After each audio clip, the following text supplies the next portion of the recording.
Hey guys, welcome back. Today we are going through my least favorite books of 2019. The 5 books that I chose are basically books that I chose because I look back on the reading experience and I do not look back on it fondly. Maybe the book was super boring, or maybe the reading experience was just arduous and really difficult. Whatever it was, these are the 5 books that I really did not enjoy reading this year. So with that said, let's get into our list. We've got 5 books here. We're going to start with number 5 and work our way up to number 1, which is my least favorite book of 2019. My number 5 pick for worst book of 2019 is Strange the Dreamer by Laini Taylor. I feel like this is a somewhat controversial pick. I know a lot of people absolutely love this book. I know a lot of people love Laini Taylor's writing. I just didn't.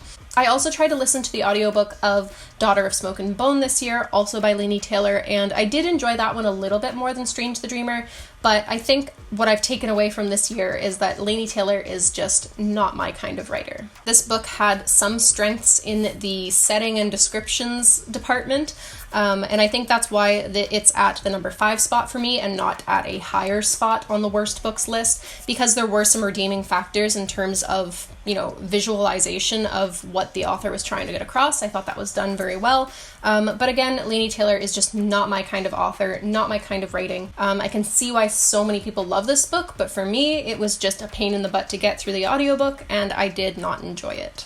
Moving on to the number 4 book on the list, I have got Tiger Lily by Jodi Lynn Anderson. This is a book that I was very excited for when I first heard about it. I heard that it was a Peter Pan retelling from the point of view of Tinkerbell, and as the title suggests, it focuses on the relationship between Tiger Lily and Peter Pan. I thought that this would be great. I love Peter Pan. I read Peter Pan, like the original Peter Pan story by J.M. Barrie, and I really, really enjoyed it. So needless to say, I was super hyped for this book. I thought it would be amazing. I was really excited to see the story of Tiger Lily herself, but as it happened, it just didn't turn out to be a great read for me. The one good thing about this book is that it was not super long. I found this book boring and tedious. I thought that the characters could have been done so much better. The author had this amazing framework and a really cool idea to take the story from Tinkerbell's perspective and tell it from that perspective, but have it be about Tiger Lily and Peter Pan. That sounded so cool. But the way that it was executed just was not at all what I expected. It was super, super boring and just nothing happened. I thought that the characters were just nothing characters. They didn't seem to have any real strong emotions. The plot didn't really seem to go anywhere. It just, to me, was very much so a nothing book. So it wasn't really even that I actively disliked this book, but rather that it just felt like a waste of time to me. It just felt like I was truly neutral. Okay, whatever. That story happened, who cares? Moving on to the 3rd book in my least favorites list, we have got Graceling by Kristen Kishore. This was another audiobook listen for me, and for this one, I think the audiobook ruined it. I was really excited to read this book because it was a book that I had wanted to read since I was 16, so it has been, I guess it had been 7 years or so since having an initial interest in the book, between then and actually picking up the book and doing it on audiobook through my library. And I had so many high hopes for this book. It sounded super cool. Graceling is about individuals who can be born with abilities. Basically, they're born with 2 different colored eyes, so I guess heterochromia, I think that's what it's called in medical terms. That signifies that they have been born with some kind of gift, that they're really good at something. And so it follows the story of a girl who has a gift that maybe she would rather she didn't have. I'm not going to go into it. It sounded super cool. It sounded super interesting.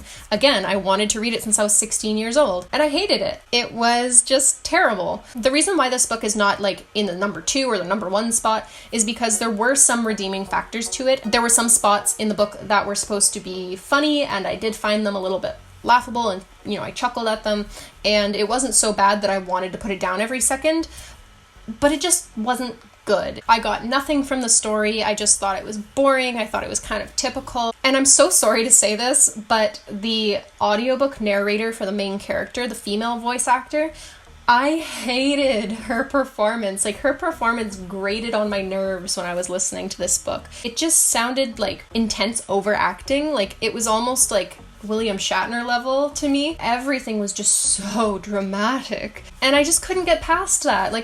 I know people who have listened to this and who have enjoyed it. Honestly, I'm just really salty about it. Let's just move on. Let's move on to the number 2 spot because I don't want to talk about Graceling anymore. I'm getting real salty about it. So the number 2 spot for my worst books of 2019, I don't know why I did that, was The Looking Glass Wars by Frank Beddor. This is another book that I listened to on audiobook, and it is another story retelling. This is an Alice in Wonderland retelling.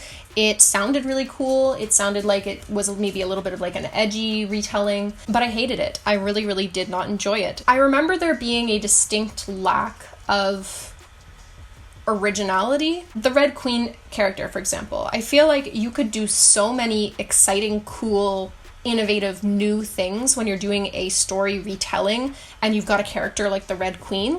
And to me, she was just like a nothing character. She did nothing for me. She was barely even different from the Red Queen in the original. I felt that there was so much lost potential in that character. And I think my other really big issue with this book is just that the main character, the Alice character, was whiny and annoying, and I'm sure that, you know, she would grow in books to come. I think that this is a book that's part of a series, but I'm not going to be reading the other books because I was bored, I was frustrated, I hated the main character, and I feel like it just took Alice in Wonderland and made it into something that I didn't want to listen to, I didn't want to read about. It kind of almost ruined Alice in Wonderland for me, so that's why I didn't enjoy The Looking Glass Wars by Frank Beddor.